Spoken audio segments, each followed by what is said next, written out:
Welcome, travelers of time and myth, to Forgotten Scrolls.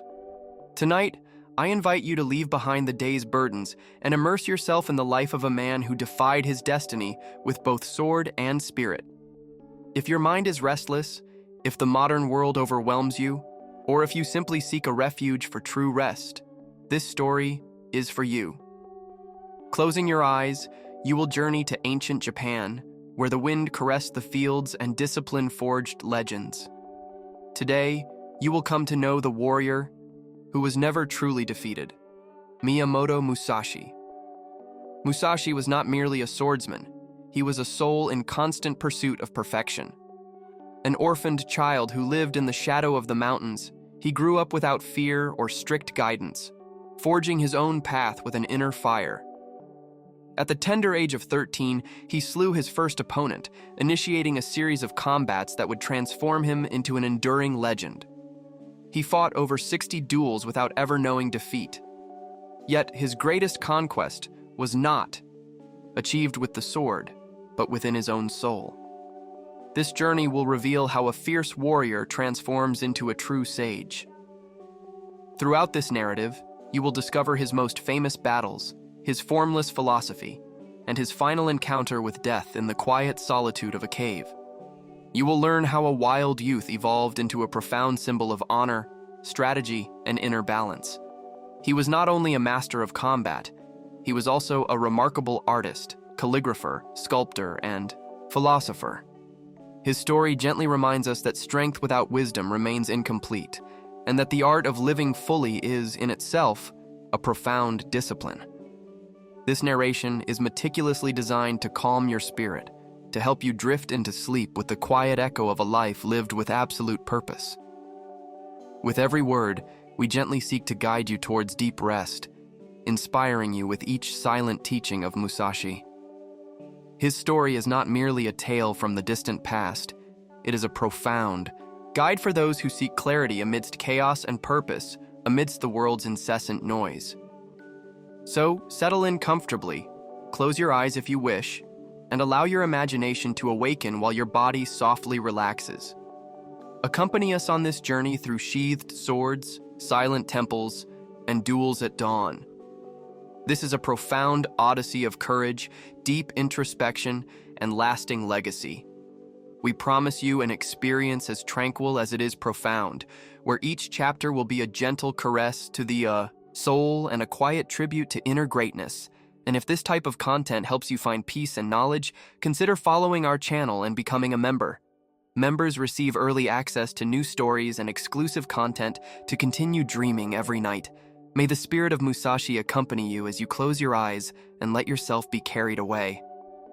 Chapter 1. The Boy Without a Name. In a small village nestled amidst mountains and shrouded in mist, a child was born who did not cry upon entering the world. His mother passed away shortly after his birth, and his father, a wandering warrior, soon vanished. He was raised by a Buddhist monk in the profound silence of a remote temple, amidst prayers and the quiet echoes of the wind. He was never christened with a true name. They simply called him Takezo. From an early age, the child displayed a gaze that pierced through the calm demeanor of adults, unlike other children. Takezo harbored no fear of the darkness nor the sounds of the forest. He spent hours observing the intricate movements of animals, learning from his surroundings without uttering a single word. His body grew strong and somewhat gangly, marked by countless scars from his mischievous adventures in the mountains. The monk who cared for him attempted to instill discipline, but the boy possessed the untamed spirit of an indomitable river. He preferred the ancient trees to the tatami mat and the profound silence to rigid rules. He frequently vanished for days, only to return covered in mud, his eyes alight with an inner fire. Some villagers considered him possessed by forest spirits. Others saw him as a pure force of nature. In truth, Takezo was searching for something he did not yet comprehend, a profound meaning, a clear direction. When he stumbled upon an old bakken, wooden sword, forgotten amidst ancient ruins, he felt a summons more powerful than any sermon. From that moment, his body and the wood became one. With that piece of wood, he endlessly practiced strikes against tree trunks, against shadows, and even against the wind itself. No one explicitly taught him how to wield a weapon, yet his instinct was as sharp as a master's blade. By the age of 10, he had already bested older youths in wrestling matches, though he invariably ended up punished. He cared little for scolding. He only yearned to perfect his movements, to grasp the intricate dance of combat. His world transformed into a realm of rhythm, precision, and raw force. The monk, fearing that violence would fester within him, sent him to train with a retired old samurai. Reluctantly, Takezo accepted, intrigued by the prospect of confronting someone stronger than himself. The old master awaited him each morning in a clearing surrounded by bamboos, and without words, they would begin to exchange blows. Initially, he was defeated time and again, yet his body absorbed the lessons as parched earth absorbs rain. Pain after pain, he slowly began to improve. Months of silent training passed, during which the boy forged something far deeper than mere muscles. He learned to listen to his surroundings, to anticipate without thinking, to breathe with the natural flow of the moment. Even without formal discipline, he transformed into a fierce, utterly unpredictable student. His master, though he never voiced it, recognized in him a spark of wild genius. However, the villagers did not share that view, and rumors about the young man grew darker by the day. One night, after an altercation with other village youths, Takezo vanished into the dense forest. He left behind only a broken branch, faint bloodstains, and footprints that faded into the undergrowth. Some claimed he had been devoured by wolves. Others believed he had escaped into the mountains, never to return. The truth is, he departed of his own accord, sensing that his destiny lay not in that place. He hungered for something grander, a profound need to test himself. At 13, Takezo was no longer an ordinary child. He wandered nameless roads, surviving on what he could find and sleeping beneath the vast expanse of stars. A dangerous calm had settled in his gaze, like the tranquil surface of a deep river. His body was agile, hardened by nature, and his hands knew both hard labor and fierce combat. He sought no companionship, only the opportunity to measure his strength on the battlefield. It was then that he heard whispers of a duel in a nearby village. A young disciple from a kenjutsu school sought challengers to test his skill. Takezo felt this was his chance, not for fame or vengeance, but from a pure desire to confront the unknown. Without announcing himself or fully understanding the rules, he presented himself as a disheveled stranger. No one took him seriously until they saw his fearless eyes. With a simple wooden stick in his hands, he accepted the challenge. The disciple, with his gleaming sword and impeccable uniform, regarded him with disdain. But when the combat began, the very air shifted. Takezo moved like a wild animal, unpredictable and utterly brutal. In a matter of seconds, his adversary lay unconscious, and a profound silence fell upon the village like an ominous omen. It was not merely a victory, it was a rupture. The boy without a name had vanquished a trained adult, humbling him without mercy. For many, it was a desecration of honor. For others, an act of wild genius. Takezo sought no reward, nor did he celebrate. He walked away with the same quiet composure with which he had arrived, as if he had merely done what was necessary. From that day, his name began to circulate with a mix of fear and astonishment. Destiny had taken its first turn. Chapter 2. The First Dawn, the Unfolding Destiny. That dawn was cloaked in gray, and the air carried the metallic taste of tension. Takezo, his clothes worn and hair disheveled, walked toward the village square as if utterly devoid of fear. His opponent, Arima Kihei, was a renowned samurai, known for his formidable skill and his acceptance of public challenges.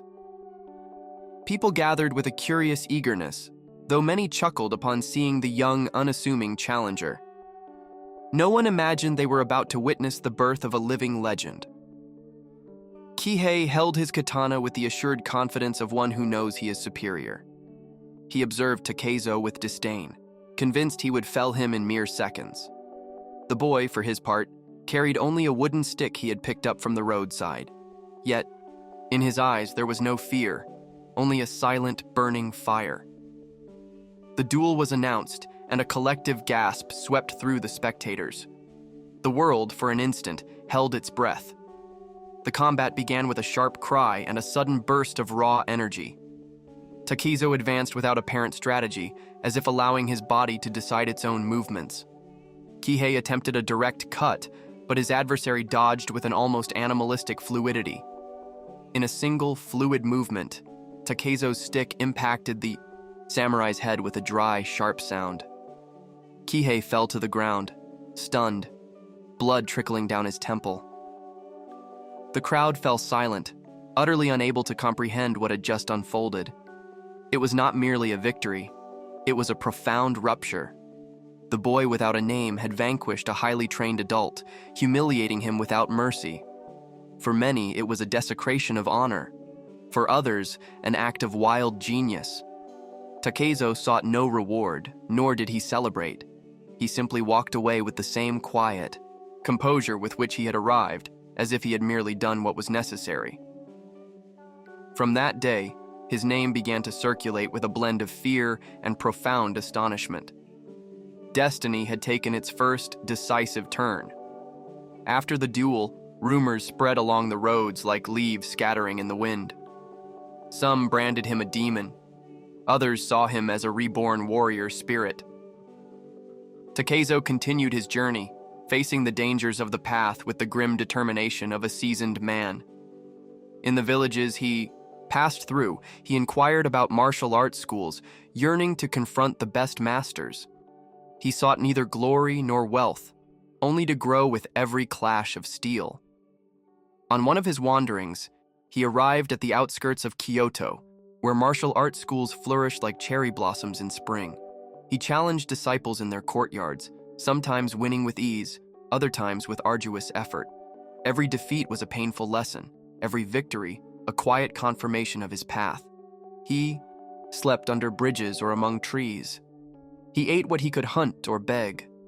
The young man no one had wished to name was steadily transforming into a wandering swordsman. His technique followed no established school, and this disconcerted his rivals. He fought with unpredictable movements, without a fixed form, as if combat flowed from his deepest instinct. Some masters challenged him out of pride, others out of fear that his burgeoning reputation would eclipse theirs. In every case, Takezo fought with an intensity that left an indelible mark.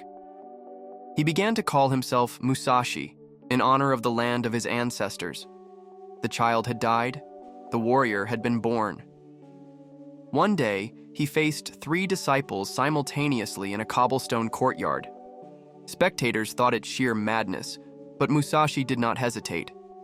With a long stick as his only weapon, he felled one after another with sharp, direct blows. He moved not with elegance, but with brutal effectiveness. In the end, the silence was absolute. Those who had once ridiculed him began to fear him. His name was now a deepening shadow, extending across the roads of Japan. However, his life was far from glorious. Solitude accompanied him like a constant shadow. He had no true friends, no permanent masters, no place to call home. His world revolved around the next duel, the next challenge. Sometimes on cold nights, he wondered if the path he had chosen would lead him to any worthy end. But when he wielded his weapon, all doubts dissolved. Run, combat, he found purpose. In struggle, he felt truly alive. Slowly, his fame reached influential ears. Some sought him out of respect, others out of a burning desire for vengeance. Musashi accepted any combat, regardless of numbers, place, or time. His reputation grew like an approaching storm on the horizon. He was no longer just a wandering youth. He was a living challenge to traditional schools. The wisest masters began to quietly wonder if they were witnessing the birth of a new era of martial art. Every victory of Musashi not only marked his ascent, but also questioned the very foundations of the old order. His lack of formal schooling, his apparent disregard for established rules, his fierce and free style, everything was a direct threat to the established pillars. Unwittingly, he was reforming the vision of the warrior, and though still young, the path he walked led him far from the ordinary. His destiny was no longer uncertain. It was etched by the sharp edge of his unwavering determination. And so, Musashi, forged in solitude and hardened in battle, continued to advance. His sword was still wood, yet his spirit already cut like the purest steel. With each step, he left behind the figure of a wild boy and drew closer to the myth the world was beginning to whisper. The warrior of the future had taken his first great stride toward immortality, and feudal Japan would never be the same. Chapter 3: The Path of the Wandering Warrior. After his first duels, Musashi embarked on a journey without a fixed destination, traversing unknown lands. His wandering spirit guided him, ceaselessly seeking worthy enemies and masters who could truly challenge his burgeoning skill. He walked with a firm yet silent step, observing every subtle detail, from the singing of birds to the way the wind stirred the leaves. He sought not fleeting glory, but profound perfection in every movement, in every confrontation that life presented to him. His encounters were not merely physical fights. They were profound life lessons. Often, Musashi met with peasants, artisans, and other warriors who revealed to him different ways of perceiving the world. He learned that brute strength alone was insufficient to master the art of the sword, that control of the mind and the balance of the spirit were equally paramount. His journey led him to silent temples and majestic mountains, places where stillness reigned supreme and time itself seemed to momentarily halt. Along the way, he faced numerous adversities. Wounds, gnawing hunger, and biting cold were constant companions, yet they never stopped him. Every challenge he encountered strengthened both his body and his character. Musashi began to truly understand that being a warrior was not merely about winning duels, but also about mastering oneself. His deep gaze now reflected the quiet wisdom that only suffering can impart, and his movements became even more precise and meticulously calculated. During his extensive travels, Musashi encountered various fencing schools, some traditional, others lesser known. In each, he sought to understand their hidden secrets, not to merely copy them, but to absorb whatever proved useful to him. His unique style began to mold itself like a river collecting tributaries, seamlessly combining raw force, lightning speed, and subtle cunning. He left behind his wooden stick and began to carry his first real sword, a powerful symbol of a warrior who accepted his destiny, with solemn seriousness. Musashi's fame began to precede him in the regions he traversed. Some admired him, others feared him, and many sought to confront him to test their own courage. However, the wandering swordsman did not seek enemies out of pride, but to continue learning and improving. In every combat, he saw an opportunity to discover a new aspect of himself, to draw a little closer to the mastery he dreamed of attaining. Musashi also began to develop his own unique philosophy. He observed nature and understood that everything in life was in constant flux and delicate balance. His teachings were born from direct experience, from intimate contact with the rawest reality. He came to comprehend that the true enemy was not external, but resided deep within each person. Conquering one's fears, doubts, and arrogance was the paramount first step to becoming truly invincible. His path was not devoid of solitude. Often the nights were long and cold, and the absence of companionship was keenly felt. Nevertheless, this solitude powerfully strengthened his character and allowed him to reflect deeply. Musashi wrote in his mind, meticulously recalling every duel and every teaching, thus forming the very foundation of what would become his enduring legacy. Every moment of silence was a necessary pause for growth and advancement. During this period, Musashi also faced distinguished samurai, some with famous names, others anonymous, yet equally formidable. Each combat was a dance between life and death, where only the most prepared could emerge victorious. On more than one occasion, the young warrior employed improvisation and deception to outwit his rivals, demonstrating that rigidity was not synonymous with strength. his versatility transformed into his greatest ally. The wandering warrior began to understand that the sword was not merely a physical weapon, but an instrument to master the mind and the spirit. His daily practice included meditation and keen observation, ceaselessly seeking inner harmony. Every movement became a pure expression of his mental state, and every combat a mirror of his soul. This profound connection between body and mind rendered him almost unstoppable, and each new challenge brought him closer to perfection. Years passed, and Musashi left behind many of his youthful doubts. His travels led him through valleys, over mountains, and into cities, always with the same constant search. The blood shed in his duels taught him that life is fragile and that respect for one's adversary is fundamental. In every victory or defeat, he discovered a new lesson, a new reason to continue his journey. His destiny was clear, though uncertain for many, to become the invincible master. Finally, Musashi understood that the warrior's path had no ultimate end. No matter how many enemies he vanquished or how much knowledge he acquired, there would always be something more to discover. That very idea compelled him never to stop, never to settle. His journey was eternal, like the ceaseless flow of a river. Thus, the wandering warrior continued forward, facing life with unwavering courage, profound wisdom, and an indomitable spirit. Chapter 4. The Shadow of Steel, Unvanquished. Musashi began to distinguish himself not merely by his formidable strength, but by his uncanny ability to seemingly anticipate every movement of his opponents. His body flowed with the effortless grace of a river, and his mind was perpetually one step ahead. He did not merely wield the sword as a weapon, it became an extension of his very will. In every duel, his shadow seemed to merge with the steel, rendering him almost invisible to those who faced him. His fame spread throughout all of Japan, and many began to call him invincible. But for Musashi, the true battle lay deep within himself. Every external confrontation was, for him, also a reflection of his inner struggle, his constant burning desire to transcend his own limits.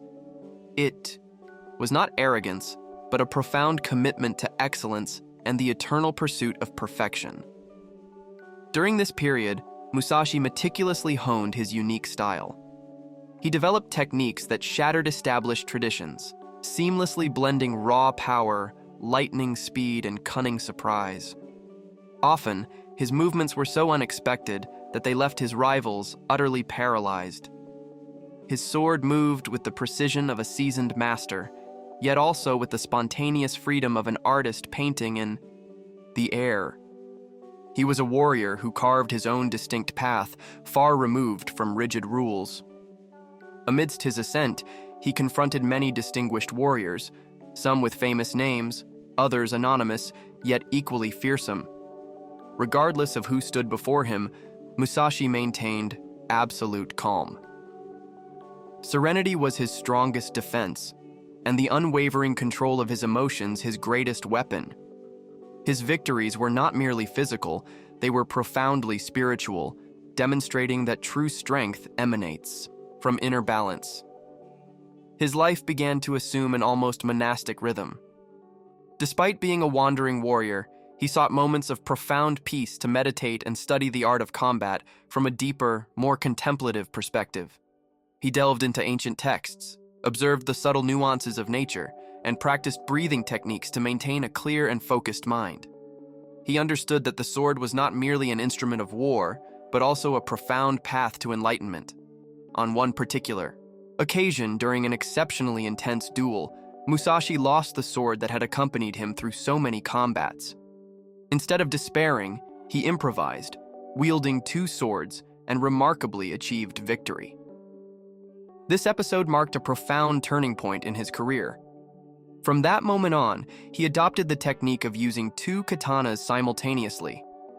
This groundbreaking innovation rendered him even more fearsome and further distanced him from traditional schools. The use of two swords demanded exceptional dexterity and coordination, yet Musashi mastered it through tireless practice. The seamless combination of offense and defense in a single movement allowed him to attack and protect himself concurrently. This unique technique powerfully symbolized his philosophy of life: to adapt, to evolve, and never to become stagnant. His way of fighting transformed into a living metaphor for his way of living. Despite his burgeoning prestige, Musashi steadfastly avoided attachments and life within courts or castles. He preferred the boundless freedom of the open road, the fresh air, and the raw beauty of nature. He sought neither titles nor riches, only ceaseless self-improvement. His indomitable spirit rejected any form of subjugation. Thus, he transformed into a legendary figure, a living myth who traversed the land, leaving an indelible mark with every confrontation. His influence began to grow among other warriors as well, who viewed him as an exemplary figure to emulate. Some attempted to copy his style, but few truly grasped the profound depth of his technique. Musashi did not teach his secrets to just anyone, for he believed that true mastery must arise from personal experience and unwavering dedication. For him, the sword was an extension of the soul, and every warrior had to discover their own unique path. Throughout those years, Musashi perfected not only his technique, but also his deep philosophy. He came to understand that true invincibility resides not in physical strength, but in a serene mind and an unbreakable spirit. He learned to accept death as a natural part of existence, without fear or resistance. This acceptance made him even more dangerous, for he fought without fear and with absolute freedom. In the twilight of this period, Musashi was no longer merely a young warrior, but a profound symbol of martial power and wisdom. His name inspired both respect and fear, but also immense admiration for his dedication and profound humility. His path had led him to discover that the sword and the spirit were inseparable, and that only one who mastered both could achieve true victory. Thus, his shadow extended, invincible and eternal. Chapter 5. The Dawn Duel. The sky had barely begun to blush with pink when Musashi prepared for one of the most emblematic duels of his extraordinary life. Facing him, Sasaki Kojiro awaited, a swordsman widely feared for his lightning speed and his lethal technique, famously known as the Swallow Cut. Ganryu Island was the chosen arena, a solitary place surrounded by calm waters, as if the entire world held its breath to witness that fateful encounter. Musashi arrived deliberately late, a calculated strategy to subtly disrupt his adversary's concentration. As Kojiro waited impatiently, the sun slowly ascended over the horizon. Musashi stepped off the boat with a tranquil gait, carrying only a sword he had carved from a wooden oar. This was not arrogance, but a way to convey his detachment from convention and his absolute mastery of combat. The two warriors observed each other in silence for a few eternal seconds. The air was thick with tension, as if even the birds held their song. Kojiro unsheathed his long sword, which gleamed like a serpent in the sun. Musashi, with his improvised wooden weapon, seemed like a monk facing a general. Yet in his eyes, there was a calm so profound that it made even the most confident observer falter. The duel was swift, as fleeting as a lightning. Flash. Kojiro launched his attack with superhuman speed, but Musashi had already read his movement before it even occurred. With a precise blow, he impacted his rival's head, felling him instantly. The enemy's technique had been neutralized by the tranquil mind of a man who understood the present moment like no other. Musashi did not celebrate his victory. He merely lowered his gaze and retreated in silence, leaving behind the fallen body of a great warrior. He knew that Kojiro's death was not a triumph, but a confirmation of the profound weight that the swordsman's path entailed. The island fell silent, and the sun completed its ascent, as if wishing to shroud the outcome of a duel that would forever be etched in history. News of his victory spread like wildfire through valleys and cities. Musashi had vanquished one of the greatest, and he had done so with a wooden sword. His legend grew far beyond the world of warriors, transforming him into an almost mythical figure. But deep within him, there was no jubilation, only a new level of profound understanding regarding the fragility of life and the true purpose of combat. After the duel, Musashi withdrew from the bustle and curious gazes. He sought refuge in the mountains for a time, meditating on what had transpired. There, amidst the raw beauty of nature, he began to write down his thoughts, meticulously structuring his philosophy and his understanding of the warrior's path. This was not a retreat. It was a moment of profound introspection after an act that marked an undeniable turning point. The following years were marked by significant spiritual evolution. Musashi no longer sought duels out of necessity, but as a means of teaching. Every combat was now more mental than physical, and his gaze alone could disarm even the most audacious opponents. His reputation grew without him actively seeking it, and every step he took was observed by disciples, rivals, and even feudal lords who yearned to comprehend his power. The duel with Kojiro not only refined his technique, but taught him the invaluable lesson of patience and the mastery of rhythm. He understood that a true master does not merely react, but guides the very flow of combat. Just as water adapts to the vessel that contains it, the perfect warrior adapts to the present moment. With each passing dawn, Musashi delved deeper into this profound wisdom. He was often asked why he used a wooden sword. His answer was simple. It is not the weapon that wins the duel, but the spirit that wields it. That phrase became legendary among martial arts apprentices, and his story was recounted for generations as a timeless lesson in humility, ingenuity, and inner mastery. Musashi not only vanquished Kojiro, he conquered ego, fear, and dependence on cold steel. Deep within his soul, that dawn remained etched as an eternal reminder. The sunlight reflecting on the sea, the profound silence before the clash, and the shadow that forever fell upon the figure of his rival. It was a moment of revelation, a door opened to a higher level of the warrior's path. From then on, Musashi was no longer merely a swordsman, but a powerful symbol of absolute control and living wisdom. The dawn duel was not just a battle between two masters, it was an encounter between two philosophies, between two souls that had prepared for years for that single fleeting instant. Musashi, with his sharp mind and serene spirit, demonstrated that true victory lies not in destroying the other, but in overcoming without hatred, with the quiet certainty that the greatest enemy always resides within oneself. Chapter 6. The Art of Formlessness. Musashi came to understand that true combat did not depend on brute force or the rigid mastery of a fixed technique. The true secret lay in adapting like water, flowing without a fixed form, and acting from a state of inner emptiness. Thus was born his deepest philosophy: to be like nothing, to take the form of the moment, and to vanish at you, the precise instant. He was no longer merely a swordsman. He was a principle in perpetual motion. He began to transmit this profound idea through his actions and his quiet teachings. He discarded defined styles, embracing unpredictability as his signature. Every movement in battle was spontaneous, a pure product of cultivated intuition. If the enemy attacked from the right, he had already dissolved to the left. If they awaited him with aggression, he responded with profound stillness. His very presence was like a shifting wind. In his writings, especially in the book later known as the Book of Five Rings, he clearly expounded this vision. There, he did not merely teach how to wield a sword, but how to live in perfect equilibrium with the perception of the present moment.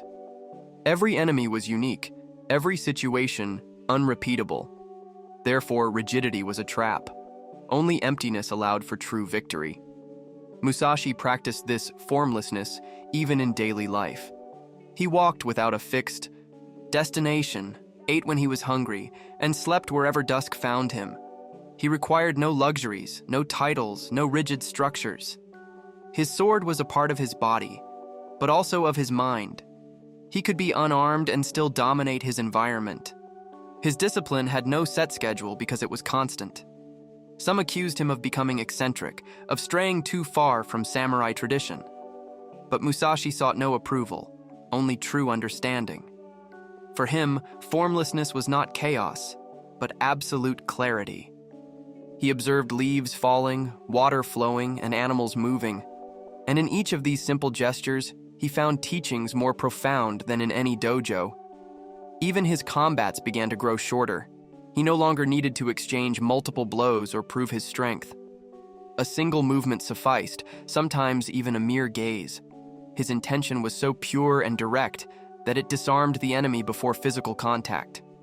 Just as a mountain commands respect without speaking, Musashi became a living symbol of inner mastery. The disciples who followed him received not exact techniques but profound questions. Where is your mind when you raise your sword? What do you see when you close your eyes in combat? What do you do when you can do nothing? For many, it was disconcerting, but those who persevered began to feel the depth of his teaching. It was not technique, it was awakening. The notion of no style began to influence other warriors. Some attempted to copy him without understanding that it was not about imitating the external, but about cultivating the internal. Musashi did not teach how to be like him, but how to be oneself in one's freest form. His school had no fixed name because each person had to find their own path without imposed molds.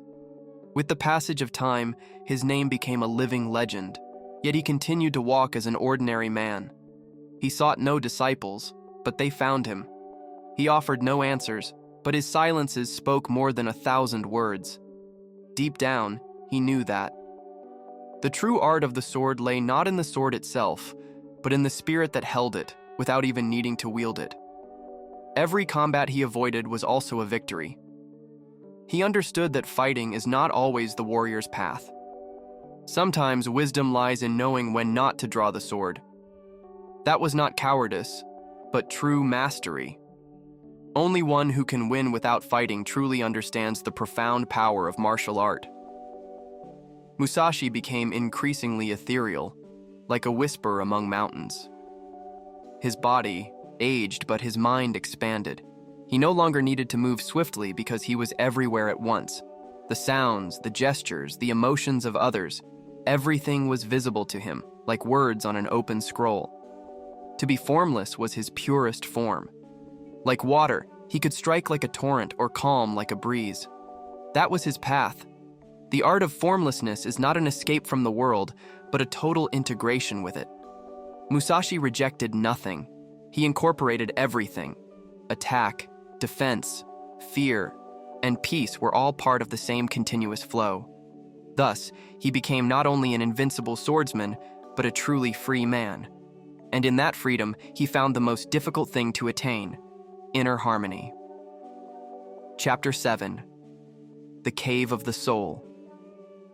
In the final years of his life, Musashi retreated from the world's clamor and sought refuge in a solitary cave on Mount Iwato in Kumamoto Province. That place was austere, with no company but the stones, the wind, and the profound silence. There were no furnishings or comforts, only a mat, an oil lamp, and his unyielding determination to gaze inward. He no longer sought external enemies, but rather inner shadows. The world knew him as invincible, but he understood that the true battle was only just beginning. With each new dawn, he meditated in the cave's darkness, observing his thoughts pass like fleeting clouds. The echo of his footsteps resonated like ancient questions. There, far from applause and challenges, he wrote what would become his most enduring legacy: the Gorin no Sho, or the Book of Five Rings, divided into 5 sections: earth, water, fire, wind, and void. The book was more than a mere treatise on swordsmanship. It was a spiritual guide, a profound synthesis of his life.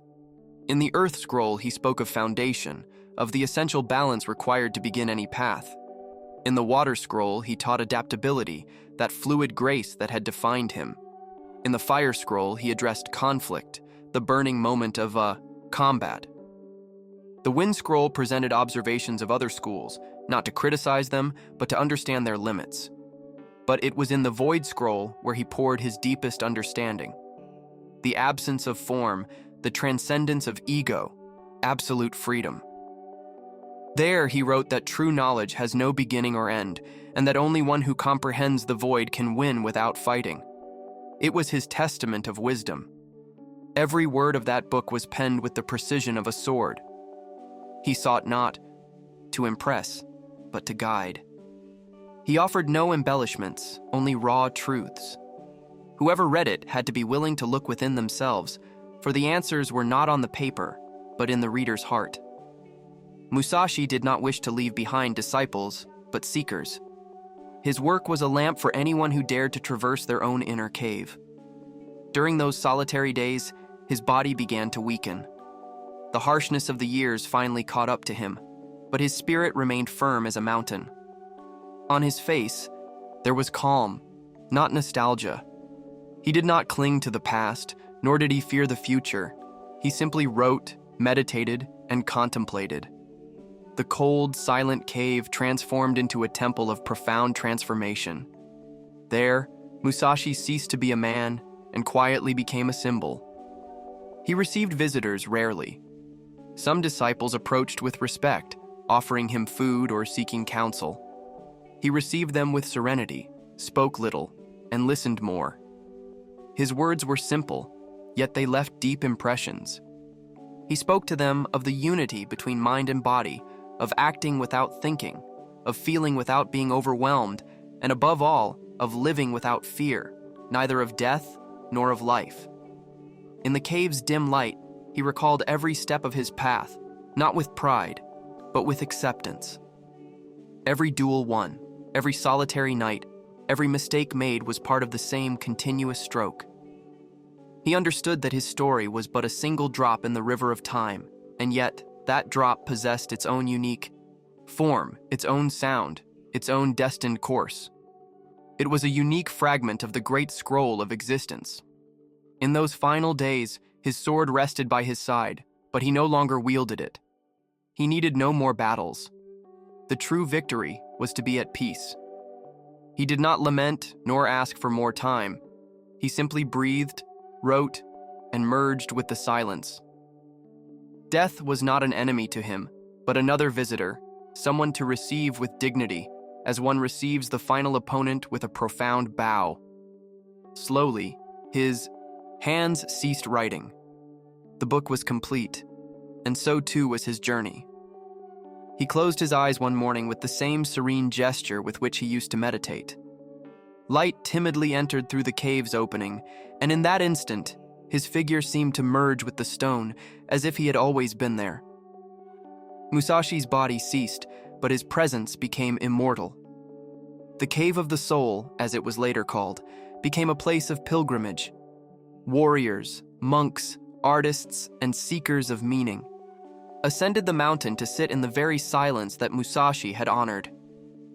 They found no ready answers, but rather profound questions, and in them, the master's echo remained vibrantly alive, not in the form of direct instructions, but as a mirror in which to gaze without masks.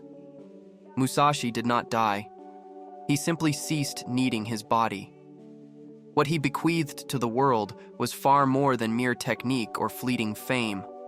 It was an invisible path, meticulously traced between steel and the void. A way to live with unwavering courage, to think with absolute clarity, and to die with serene tranquility. In the Cave of the Soul, the warrior became a sage, and in that eternal silence, Musashi too became eternal. Chapter 8. The End of the Living Sword. The final stage of Miyamoto Musashi's life was profoundly marked by a deep calm and a silent wisdom. After years of relentless duels and solitary wanderings, he finally comprehended that the true sword is not wielded by the hands, but by the spirit. The time had come to leave behind physical combat and embrace profound transcendence. The wandering warrior quietly prepared for the most difficult farewell, that of his own body. His retreat to Regondo Cave was far more than mere isolation. It was a profound metamorphosis. Musashi no longer needed to fight to be strong. He knew that mastery of the sword was merely a reflection of inner mastery. His gaze no longer sought adversaries, but rather eternal truths. He dedicated his remaining days to writing, to meditating, and to preparing his soul for the ultimate step. It was the final act of his path. During this period, he also penned Dokodo, or The Path of Self-Reliance, also translated as The Way of Walking Alone, or The Way of Solitude. This work comprised 21 precepts that succinctly summarized his innermost philosophy. There, he spoke of detachment, of profound humility, and of unwavering integrity. He rejected luxury, dismissed fear, and advocated for emotional independence. It was a stern message, yet utterly pure, written not to be admired, but to be deeply lived. Musashi did not offer advice. He offered a living example. Each day was a silent ceremony. Musashi would contemplate the mountains, feel the wind's embrace, listen to the forest's whispers, and perceive in nature the very same principles he had discovered through the sword: fluidity, firmness, and profound transformation. Life, for him, was a combat without enemies, and death an inevitable movement. He did not fear it. He respected it as another master, and with that quiet acceptance, he awaited it. His health slowly began to decline, but his spirit remained undimmed. There were no complaints, no laments. He accepted the deterioration with the same serene composure with which he had faced hundreds of swords. He sought no cures nor companionship. He only requested to be left in peace. For him, the body was merely another tool, like a brush or a bokken. Once its purpose was fulfilled, it was to be released with profound gratitude. One day, he knew the moment was drawing near.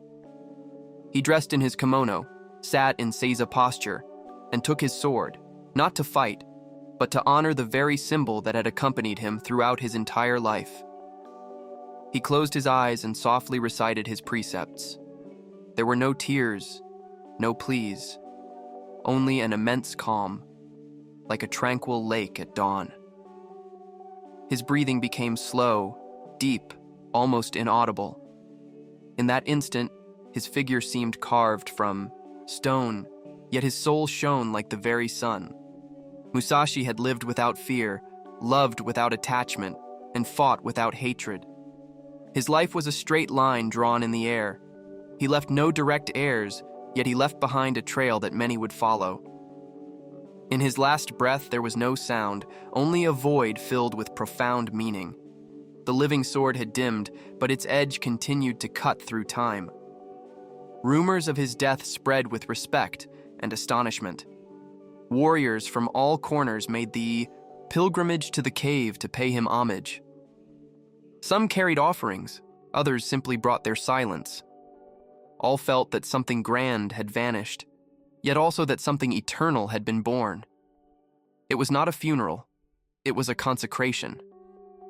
Musashi was no longer just a man, but a guiding spirit. His legacy expanded far beyond the confines of the dojo. He inspired not only samurai, but artists, philosophers, and strategists. His writings were copied, studied, and revered. But beyond the words, what truly endured was his profound example. The way he lived, the way he thought, and the way he died was the true teaching, a voiceless lesson transmitted in the very language of the soul. With the passage of centuries, his figure transformed into myth. Some claimed he could defeat 100 men without a hair out of place. Others asserted he could foresee the future in the midst of combat. But the most powerful truth was another. Musashi had conquered the only truly invincible enemy, himself. The final struggle was not against a swordsman, but against his own inner being. And that battle, he won with quiet humility.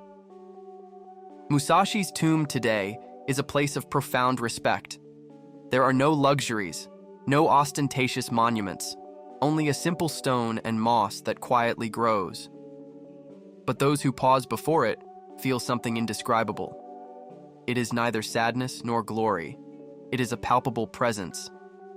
The sensation of standing before one who truly comprehended the art of living with total fulfillment. There rests one who was sword, wisdom, and soul. Miyamoto Musashi did not seek to be remembered. He sought only to be true. And in that profound search, he found immortality. His sword was merely the beginning, his spirit, the true masterpiece. In the end, he left no followers or direct disciples, but rather a profound path. The very same path that each individual must walk with their own soul if they wish to find the liberation he ultimately achieved. Thus ends the story of the man who transformed into legend. Chapter 9. Unveiling the Invincible Master. Miyamoto Musashi was not merely an unbeatable warrior. He was also a man brimming with mysteries and subtle nuances that many often overlook. For example, it is widely known that he fought over 60 duels and never once suffered a defeat. But what is truly curious is that many of these victories were achieved without causing the death of his opponent. His objective was not to kill, but to win through sheer technical superiority. This demonstrates his profound mastery of the art of control. Despite his image as a solitary warrior, Musashi also maintained deep, affectionate bonds. It is known that he adopted children and cared for apprentices during his later years. Although he appeared stern and distant, he possessed a compassionate heart, especially towards young individuals seeking guidance. Many contemporary accounts recount how he treated his disciples with rigor, yet also with profound respect and protection. One of the most fascinating curiosities is that he never married nor showed interest in forming a traditional family. His commitment lay with the warrior's path and his spiritual quest. He believed that attachment could cloud a swordsman's judgment. In his life, there was no room for distractions. Every decision he made was a deliberate step toward personal perfection. Musashi was also ambidextrous, a rare detail that granted him an immense advantage in combat. He could fight with both hands, simultaneously, utilizing his two-sword technique. This style, known as Niten Ichiryu, marked a revolution in combat. Many attempted to imitate him, but few could replicate his mastery without falling into imbalance. Another curious fact is that he suffered from a skin condition that caused him constant itching. This made it difficult for him to wear heavy armor, so he opted for lighter garments. That physical disadvantage led him to focus even more on speed, precision, and anticipation. He transformed every weakness into an opportunity for growth. His body was never an obstacle to his spirit. It is said that he had a very special relationship with nature. In his writings, he refers to trees, rocks, animals, and rivers as silent teachers. He observed the flight of birds to understand the rhythms of combat. He watched the clouds to grasp the fluidity of the mind. For Musashi, the world was a dojo without walls. Everything taught if one only knew how to observe. Although many imagine him as a severe man, he also possessed a deep artistic side. His paintings reflect serenity and sensitivity. He used black ink on white paper, drawing with decision, yet without rigidity. Every work was like a precise, spontaneous, and unrepeatable strike. His art was an extension of his sword. Beauty and lethality walked hand in hand. Few know that he rejected several offers from the most powerful clans of feudal Japan. He preferred to remain free, without political ties or material ambitions. Even when the shogunate offered him prestigious positions, he courteously declined them. He sought not power, but clarity. He sought not glory, but truth. That firmness transformed him into a living legend, even among his contemporaries. Once he feigned illness to avoid fighting an impulsive young man who sought to challenge him. Instead of humiliating him with a defeat, he chose to protect his soul from resentment. That act of compassion showed that his sword no longer needed rage. He had understood that the highest victory was the one that avoided conflict. Strength without compassion was weakness in disguise. It is said that he could remain motionless for hours, meditating or simply observing his surroundings. This mastery of body and mind was the result of an iron discipline. He slept little, ate moderately, and trained tirelessly. His life was a constant forge. The warrior was born not in battle, but in the daily renunciation of the superficial. Every gesture held purpose. Musashi is quoted today not only by martial artists, but by leaders, entrepreneurs, and thinkers. His work, The Book of Five Rings, is studied worldwide as a guide to strategy and practical wisdom. But beyond techniques, his central teaching remains spiritual: to conquer without hatred, to advance without haste, to live without fear. That is his true legacy. If this story has touched your spirit, if any part of your soul resonated with Musashi's path, I invite you to stay with us. On this channel, we share stories that not only entertain, but awaken. Subscribe, activate the bell, and consider becoming a member. Members receive early access to new tales like this, because every warrior also needs a refuge of wisdom. Chapter Extra: The Unseen Depths of Art and Strategy. Although many know Musashi's exploits with the sword, few realize that his art also flourished in painting. He used black ink and fine brushes to create dragons, birds, and landscapes that reflected his profound philosophy. His works were not merely art, they were an extension of his warrior soul. Every stroke was imbued with intention and emptiness at the same time. For him, painting was another duel, but against himself. Musashi also wrote extensively on strategy beyond physical combat. He taught how to maintain a clear mind, even amidst chaos. In his writings, there are references to how a warrior should walk, how to gaze at enemies, and even how to breathe. His wisdom encompassed every aspect of daily life. For him, strategy was a way of existing, not merely of fighting. One of Musashi's most curious practices was his detachment. For years, he did not bathe nor sleep in traditional beds. He believed that comfort weakened the warrior's spirit. He chose caves, cold floors, and simple clothes. He sought no pleasures nor possessions. His life was a constant discipline where everything had a purpose. In his later years, Musashi adopted an even more austere lifestyle. He retired to a cave, known as Reigando, where he penned the Book of Five Rings. There, he meditated, wrote, and contemplated the flow of time. He sought not fame, but understanding. He accepted death as a silent daily visitor. Musashi practiced mental combat even in times of peace.